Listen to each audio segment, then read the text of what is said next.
Good afternoon, everybody. My name is Jessica Deary, and I'm here to welcome you to the latest Drupal for Gov webinar series, where we will hear from Chris Cloyd today about DKAN and what they're doing at the Missouri Department of Conservation. But before we get into that, I wanted to just take a little minute to talk about Drupal for Gov and what we are. We're an open source community, primarily with developers, but we honestly have grown now to include people from all walks of life, but those ideally, primarily those of us that participate in the community are really just interested in advancing open source within government, whether that's state, local, or federal. And we are involved in lots of different projects. However, we have our foundings in Drupal, and most of us work in the Drupal community and on the Drupal project. And so that is where our primary focus is and where most of our offerings are. But we'll have folks that have all different types of experiences working in open source and working on growing open source across government. So one of the things that Drupal for Gov is most known for is Drupal Gov Con. It's our annual conference that we hold at NIH every summer. This year it is August 22nd through 24th. It'll be in Bethesda, Maryland. It's a 3-day event filled with sessions, full and half-day training, some amazing keynotes, and just all around just a lot of wonderful learning opportunities. And the best part is it is completely free. And while it has the word, gov in the name, certainly all of the content that you see there is useful for people outside of the government sector as well. We just try to ensure that there is information within the conference that is relative to government folks and that we include sessions that have a government focus, but there are certainly plenty of non-government sessions. We like to joke, we say govies are people too, and so the things that you'll see presented at GovCon are really of use to everybody. And I wanted to remind everybody that session submissions are still open. We will close session submission next Friday, May 25th. So I would encourage you to please go ahead and put in your session ideas. We would love to hear and see them. It's always better to have too many than not enough. And if you are unsure about what to talk about, I would encourage you to go back to our YouTube channel and listen in to the webinar series that we did last month where we talked about So You Want to Talk at a Camp. And it was a wonderful session about how to think about what you want to talk about, how to write your submissions, and how to then prepare and actually speak at a camp. So I would encourage you to take a look at that if you're considering or waffling on whether or not to submit. But Drupal Gov Con is not the only thing that we do. While it is our largest event, we also participate in other things throughout the year. Starting I think it was 2 years ago, this year being our 3rd year in Nashville, on the Monday of DrupalCon, we host a Gov Summit, and we do that every year, and we expect that to continue to go on. We've also partnered with the Drupal Global Training Days, which has quarterly training events. They're usually smaller scale, 15 to 30 people, and they are hands-on type of training. The next one being June 15th and 16th are those dates. We usually tend to stick with the Friday, but sometimes we're able to get Saturday scheduling as well. We have ideas for training for the June session, but we have not yet been able to secure a space. So if you are in the local DC area and think you might have some space that you could make available for some global training days, please let me know. You can reach me on Twitter at Jess Deary, or you can see here our Twitter handles for Drupal for Gov as well. We also have been hosting half-day events. We usually do those about 3 times a year. Sometimes they coincide with the global training days, but sometimes they are separate events. There was one done just a couple weeks ago that was a hands-on introduction to Get. And so we had some folks show up there and get some great training on how to get involved and start using Get. And then, of course, you're here for our webinar series, which we kicked off late last year. And we've been hosting events every single month. We do them on the 3rd Thursday at 3 p.m. In June, we expect to have a session on Google Analytics. And then in July, we've locked in our next speaker who's going to talk about hacks. And so be on the lookout for some announcements that relate to those webinar series, as well as links on how to get registered. So that's it for Drupal for Gov. I'm going to turn it over to Chris Cloyd now. He is the Digital Communications Manager for the Missouri Department of Conservation. And his team is charged with creating websites to connect the public with the outdoors and the department.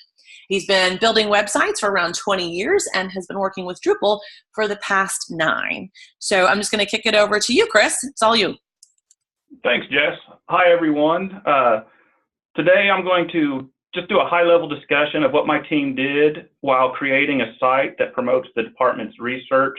At the end, we'll do a quick little demo of just kind of overseeing some of that, and then there should be plenty of time for questions and answers. But if you do have a question that you just have to have answered immediately, feel free to ask it, and I'll try to address it right then. Otherwise, I will do it after I've kind of gone through my dog and pony show. First, a little background. The Missouri Department of Conservation, we're charged with protecting and managing Missouri's fish, forest, and wildlife resources. We pride ourselves on basing all our regulations and management practices on science. Because of that, in the last couple of years, there's been a high degree of desire to highlight the department's scientific efforts and its research. For years, we've trained staff that the public website, the general public website, is mainly there for anyone and everyone. It's not a science-based website. And so for that one, we try to keep it at a middle school reading level. Because of that, sometimes our biologists, our researchers aren't happy with the content that's on the actual public website. And so this site is there to help address that. The research site, what we told them, can be as sciencey or as technical as they want. And that makes our biologists and researchers happy. Because of that fact, we went with a whole new site for this one. It's not built off the public website. When we were putting this site together, we created a team of staff from various resource divisions, and we came up with a creative brief to help us guide the project. In that creative brief, we outlined who the site audience is, which our primary audiences are students at the high school and college level, teachers at pretty much any level, and then researchers from inside the department, but also outside the department. And then secondary, people that could come to the site and get value out of it. Our partner organizations, we partner with a lot of outdoor organizations like Ducks Unlimited, National Turkey Federation, and do research with them. So they have the ability to come in and look at it. Our legislators, that's always a big topic when they're in session. We want to come in and see what we're doing. Then the curious public. And then finally, data miners. We do have the ability to share data, and so this gives them the ability to go out and look at data without having to contact us. When we sat down, we tried to come up with some of our high-level objectives that we could check off to make sure the site's doing what it wanted. Above all, we wanted it to be able to highlight current research activities that are going on, rather than just saying, here's the data and here's the findings after the research has concluded. We wanted the ability for staff to be able to provide updates while the research is going on. We also wanted to provide access to all public research. So kind of that getting transparency out there. So letting people see what we're currently doing, and then also be able to look up researchers and organizations. A lot of times we get asked, hey, what researcher is doing this, or how can I get a hold of this researcher? So being able to just quickly do that. As I kind of stated earlier, providing the ability to get sample data, or sometimes if it's allowed, full data sets, and then the ability to do the updates. That's really a big part of this site. A little more on the sharing of data. This wasn't the top priority of the project, but it's one that my team wanted to focus on. We see a lot of value in being able to get data out there. But we are dealing with some researchers that kind of like to keep their data close to their chest, close to the vest.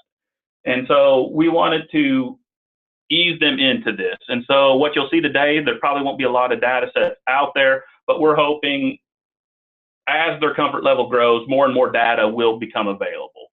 But they are, at least they are putting their projects out there. And so that's a good first step. Because we want that data focus on our end, when we were starting, my team spun up a DKAN build just to see what we could do with it, to see what was available. We knew it was a good open data portal, so we wanted to see if this was a good fit. And luckily, it was. For those that don't have much experience with DKAN, out of the box, it's a really flexible Drupal build to create an open data portal. It's very data centric. It already comes built with data sources or data sets, resources, stories, dashboards, harvest source. It's very, very data heavy. And the nice thing about it, it already has search baked into those, so you can quickly look for data and to different data sets.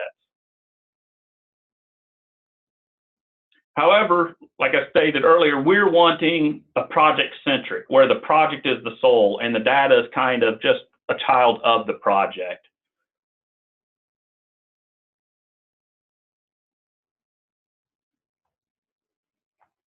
One of the big requirements for us was, or one of the big requirements that I tasked my team with, is we couldn't touch any of the DKAN profile directory. It had to remain pristine. We couldn't mess with any of the code. If there was a DKAN update, it shouldn't affect us and our site. We shouldn't have to go in and touch anything. So that was a big charge that I wanted for the team. Talking with the group of biologists, researchers, everybody, we kind of came up with the desired workflow, where the idea being a person can go in, create a project. Once the project is created, they could go in and add updates to the projects. They could add papers and presentations to the project, and they could add data sets. You can kind of see on the slide kind of what each thing entails, where a project can have a project lead, researchers, partners can be associated. It can be tied to other projects in the system. An update or a story, it can have images, audio, video. Papers are pretty much just your PDFs, and then your data sets are just the data sets as they come from DKAN built in. I will note that the system is flexible enough to allow data sets, papers, and presentations to be created without a project. So if we have some past papers that really don't have a project, they aren't tied to a project, or the project isn't in the system, staff can still go in and upload the paper or the data to the system. If the project ever becomes available, they can go back in and tie it to the project. But we wanted that flexibility. So how did we do this? It really wasn't that difficult, honestly. We had to create a few new content types. We had to create the project content type, the paper presentation content types, and then we used web form because towards the end of the project, when we were the development of the project, we found out, hey, they would really like to have some online sign-up. Some of the research projects are going on. They're asking for citizens' participation. They've been doing that through emails or phone or hard copy.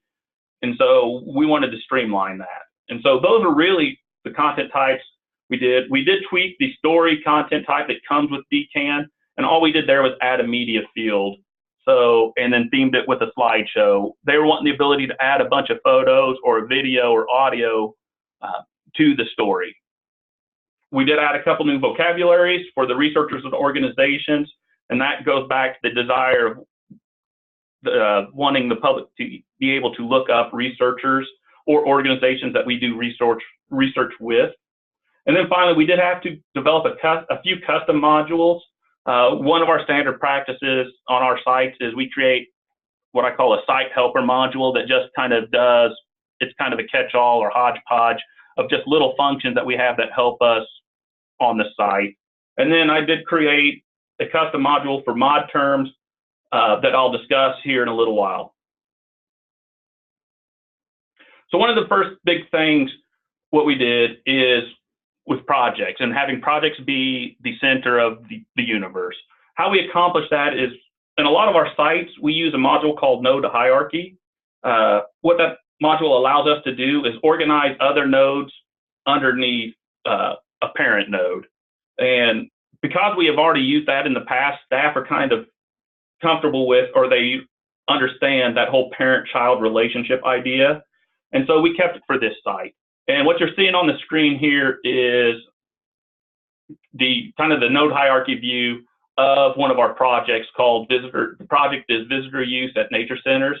Underneath it, you can see the children's things that are already there, but staff can go in here and say, hey, I want to create a new story, or I want to add a new paper, I want to add a new data set to it. And so that's how they are able to go from existing project and add content underneath it.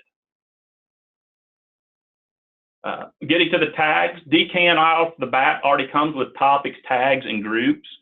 We use those on everything that we have. All the content types have the ability to be tagged with those. And then additionally, we added the researcher and organization vocabularies to projects, and then just researchers on papers and presentations. Because on the papers and presentations, those are mainly just ours, so that's why we have the just the researchers on it. All this tagging, what it allows us to do is easily create faceted searches and establish connections between the content. As I noted earlier, DKAN already comes with search baked into it. It already has the search server on it. It has the API, everything ready to go. And so by just being able to standardize on a lot of the vocabularies, we can have searches throughout the site that the public can easily learn and get comfortable with. There was some custom tag functionality when we were doing this and building this. One of the first things staff asked for is when they create a child off of the project, they want the topics and tags from that parent project to be inherited. And so that's where the custom site helper module came in. There's just a little function in that module. So when they go in and say, hey, I want to add a new update to the project, this function fires off, grabs the project's topics and tags, and already fills those into the topic and tags field of the update. The other thing they were wanting when it came to tags is they wanted certain vocabulary, specifically mainly the tags vocabulary, to be moderated. In Drupal 6, this was really easy to do. In Drupal 7, it's not quite as easy, and I really couldn't find anything that would do exactly what we wanted, and so I just created a little custom mod term module. It's still under development, but it's doing what we need right now. But the idea behind it is a site builder can go in and select a field, a vocabulary field, to moderate on a content type. So then when the content creators are going in and filling in, they can suggest new terms by just adding a new term in the tags field. When they hit save, it'll send it out to the site managers. They can look at it. They can either accept or deny the tag. If they accept it, then the term automatically gets appended to the content that they created. So that's just kind of a high level idea of what it does. Site search, we just built upon existing DKAN. We kept what they had, and then we just added on top of it. We have a project index, so where we can easily index all the project content types. The data set, it was already there. It already comes with DKAN. It's already built in. It's great.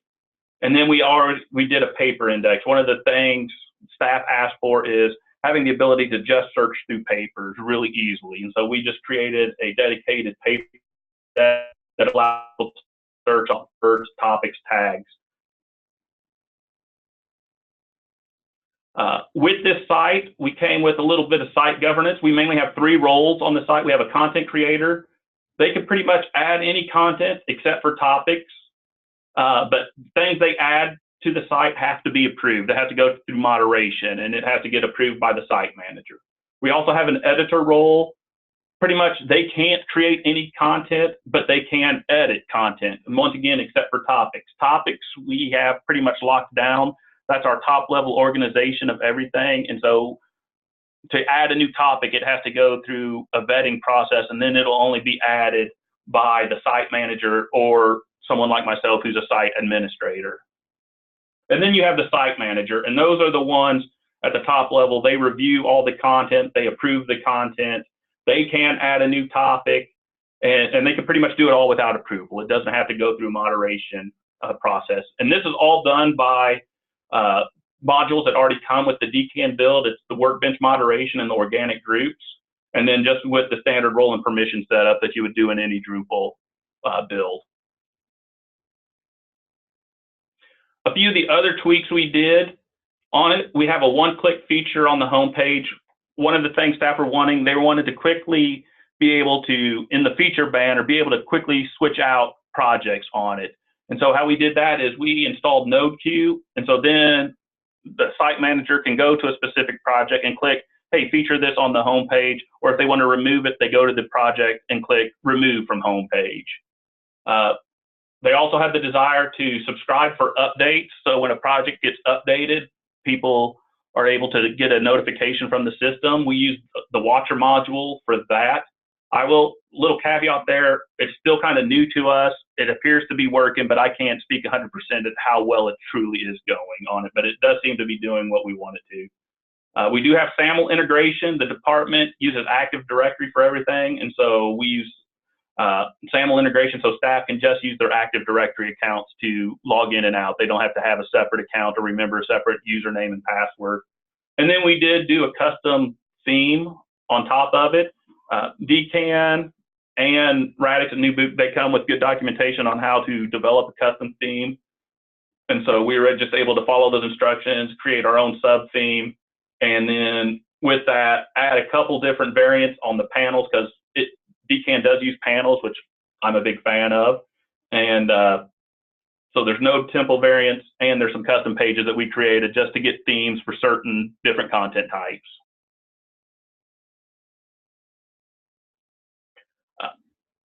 The final outcome, as I see it, is we accomplished a site that is able to highlight projects.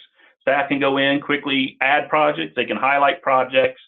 They can update on projects rather easily. The data can be added as researchers' comfort level grows. When we go to the site, you'll see there's not a lot of data out there right now, but when we released it to staff, we have had staff contact us, hey, I'd like to get my data out there. So there's going to be a couple meetings to get a few people on board and getting them comfort level. But I'm hoping as the site grows, we'll get more and more data out there. I will say the site is still in its infancy. We just rolled it out, and it really hasn't even had a lot of promotion yet. We don't really we don't plan on promoting it until around June 1.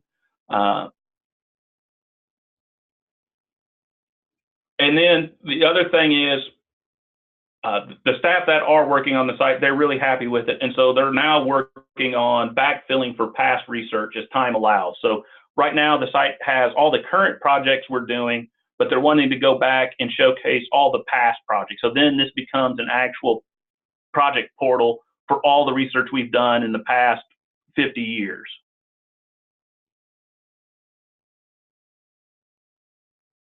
So with that, that's just kind of my little slideshow. Planning now is just to kind of walk through the workflow that I outlined earlier. Go in as a site content or a content creator, just create a quick little project, and then see what the site manager sees, how they approve it. And then from that, I'll take any questions, or if you want to focus on anything, we can focus on anything you'd like.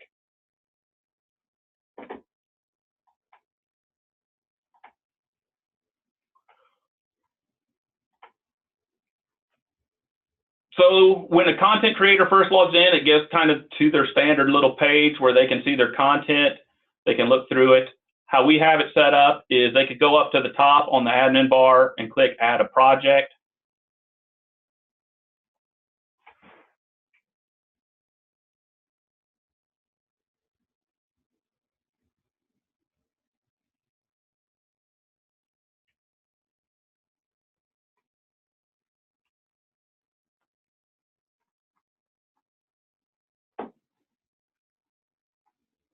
If there's project dates on when the project, if we want to show when the project started, and then also when it ended, if the project has been completed, so then people know, hey, this is when it happened, we can add it.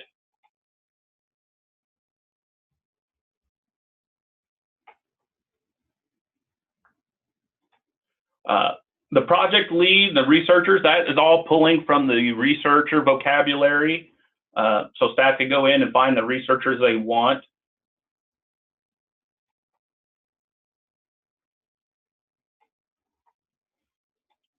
If there's any partner organizations, they can go in and hit off of that. I'm not really going to do that right now.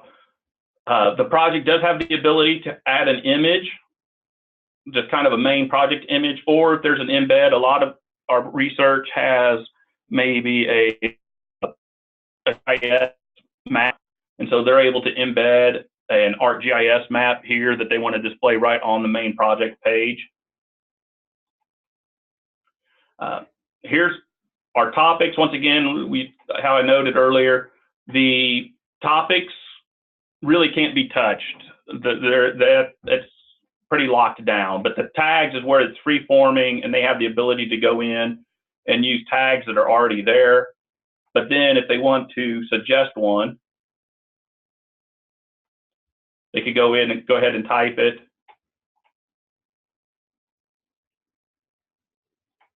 And then all they have the ability to do is say, hey, this needs review. It's ready to go. And it needs review.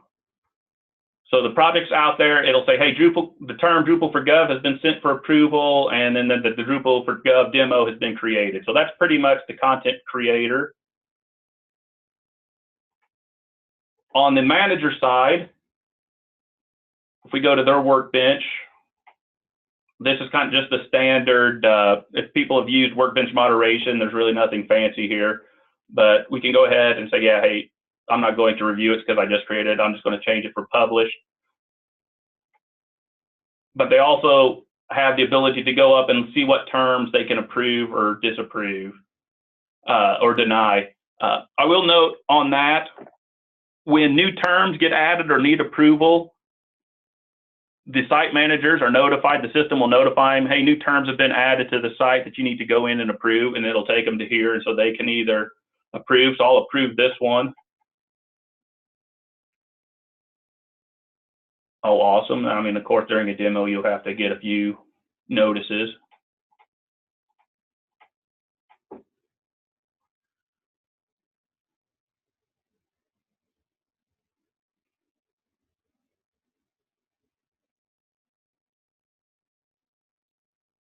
So there, they've approved the term or they've denied the term.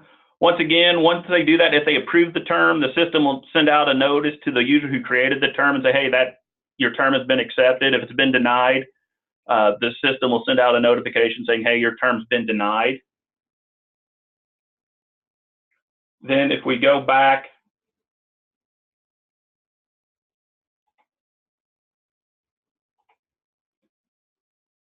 to the project,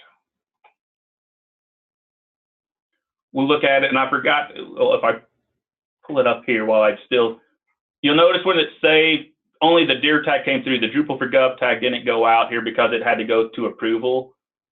But now that it's been approved over here, and I haven't refreshed on that other page, you'll see that now the Drupal for Gov tag is in the system and it's attached to the node. That's just a very high level, just quick little workflow on it. I don't know if you guys have any, here's the actual true real website, the site you guys can actually go out to. It's https://research.mbc.mo.gov. These are at the top is the project banners that staff, the site managers can go in and feature. They can go in and select which projects get added to it. The recently updated project is just done from a view. And so the projects that have been edited or created most recently get added here. Then we have the view on what pre-filtered views for projects on the most popular topics.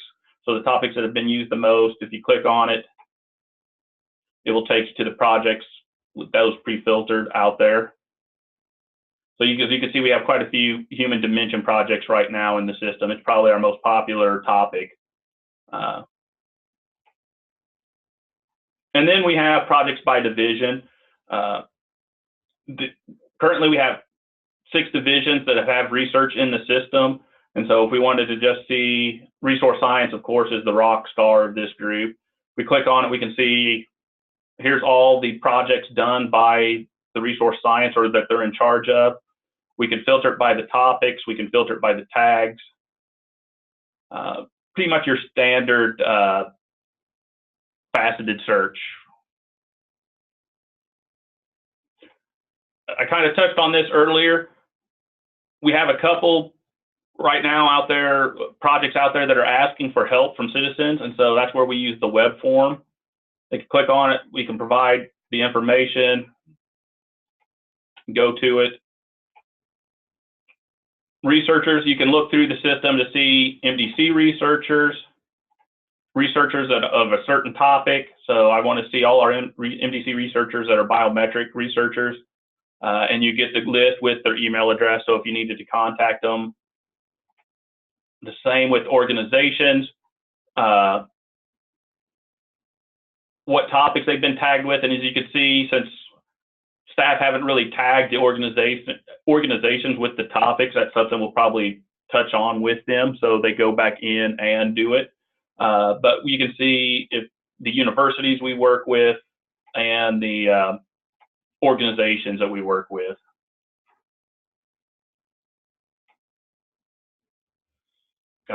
Once again, just another faceted search off all the papers that we have in the system. It's built pretty much exactly like projects or data sets. As you can see right now, on the live site, we only have a timber price data set out there. And this is pretty much just your default DKAN. When it comes to data sets, this is just pretty much the default to DKAN setup for data sets and resources.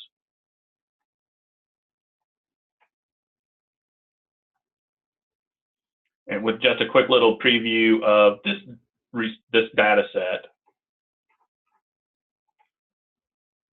So that's kind of it in a nutshell. Like I said, I went through it pretty quickly, just touched on it. The big things I think to take away, in my opinion, are DKAN's really flexible. Off the bat, if you're looking for an open data portal, right off the bat, it will do it. But if you also want to start tweaking it and showing more on your research and more on the actual projects that are driving the data, it's pretty easy to do. It's just adding a few content types that you are comfortable with and just making the connections between the taxonomies. And with that, I'll take any questions you may have.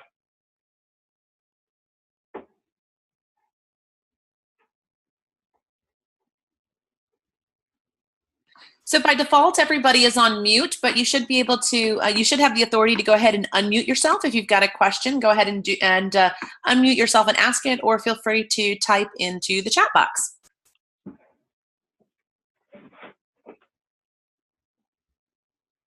I had a question. Great presentation, thanks. Are there things that you would like to see on the DKAN roadmap, features or things that you think would be useful? Man, that's a good question. I really like the build. I'm trying to think for us, like I said, the biggest thing for us is the ability to add the projects. It's very data heavy, and that's great.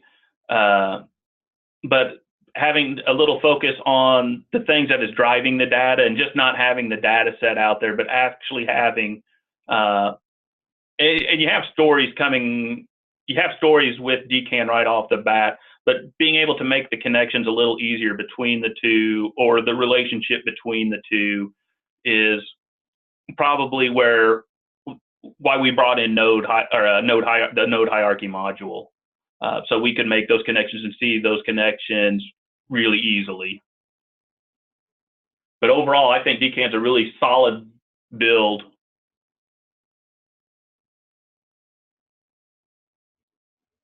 Could you show an example of how you were making those connections? Yeah. So one way to do it, I'll go back to the demo site, is so we have our Drupal for Gov demo now. Okay, I'm the site manager, so I'm just going to do it as the site manager, so I don't have to go through the workflow. As a site manager, a person can come in here, they go to their site, and they can quickly say, hey, I want to add a story, which is what we call an update.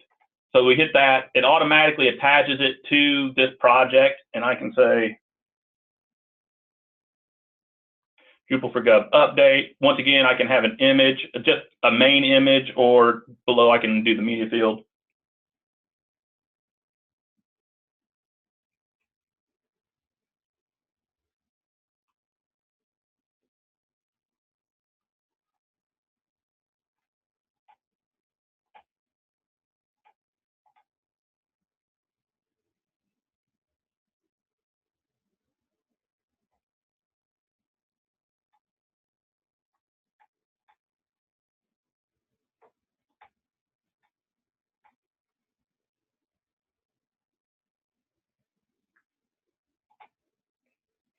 then if we go back in, it automatically on the project page, we have the update there. I can do that same thing with a data set. So if I come over here and say, hey, I'm going to create a new data set. Cool. Yeah, I can see how that would be useful. Yeah. And for some reason, I'm on the test site. And so for some reason, my tags and topics don't appear to be coming over like they should be.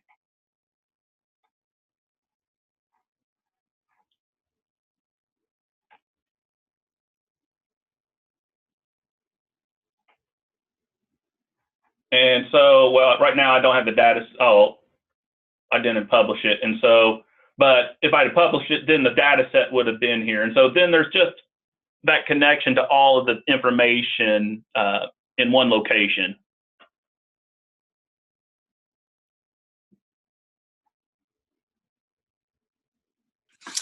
Hey, Chris, I have a question. It's also kind of related to node hierarchy. I've used node hierarchy in previous sites before, but I always had that when in editor mode, kind of the tab with the really, really long select list, whereas I noticed you've got a children tab and you've got a really nice way of being able to add them and, you know, drag and drop. Was that part of node hierarchy module that I missed when I used it a while ago, or did you guys create something custom for that display? No, that comes with node hierarchy. Oh man! And they do have a build out there. I can't remember if it's. We don't necessarily use it on this side. The one thing I will use with node hierarchy is sometimes you're like, hey, I want a piece of content to be dual parented. I want it to have two parents. Kind of, I want it to have a mom and a dad. Node hierarchy. There is a build of node hierarchy that allows you to do multiple parents.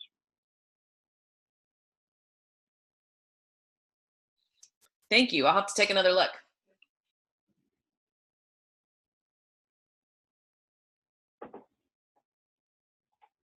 Oh, someone asked, do I have the code for my custom modules open source? I don't at this point. It's one of those, there's still a few little to-do items on it, but I'm also not afraid to just throw it out there so then others can take it and go. I will say right now, it's heavily developed towards DKAN, so needing to have like organic groups. There's a few things that could probably be split out a little differently, but I'm definitely willing to throw it out there so other people can take a look at it and run with it.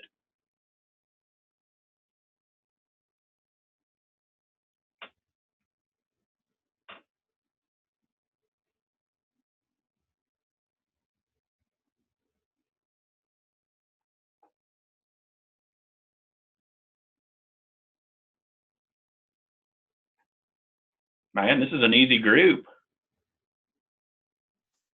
Last call for questions. Hey, have you had any issues upgrading DKAN as new releases come out?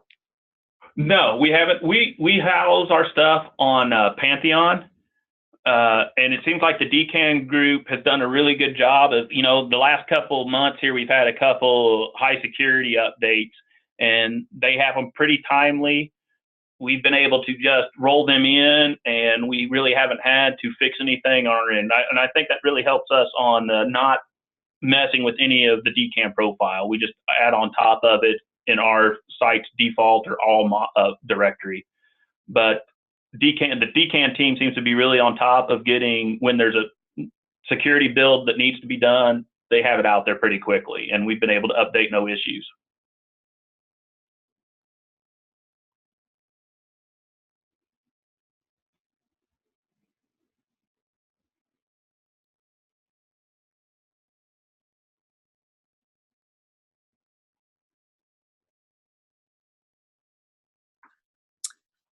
Okay, well, if there are no more questions, then we'll go ahead and just kind of close it down a little bit early.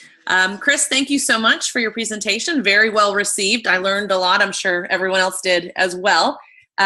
You will be receiving a follow-up email where we have just a very short, like 3 or 4 questions survey. We would really appreciate your feedback on what you thought about this presentation, as well as if you have ideas for future things you'd like to hear about. This webinar series has really been an attempt to try to help reach some of our government folks that are not in the DC area and not able to attend. So we especially like hearing from you guys about the types of things that you would like to hear.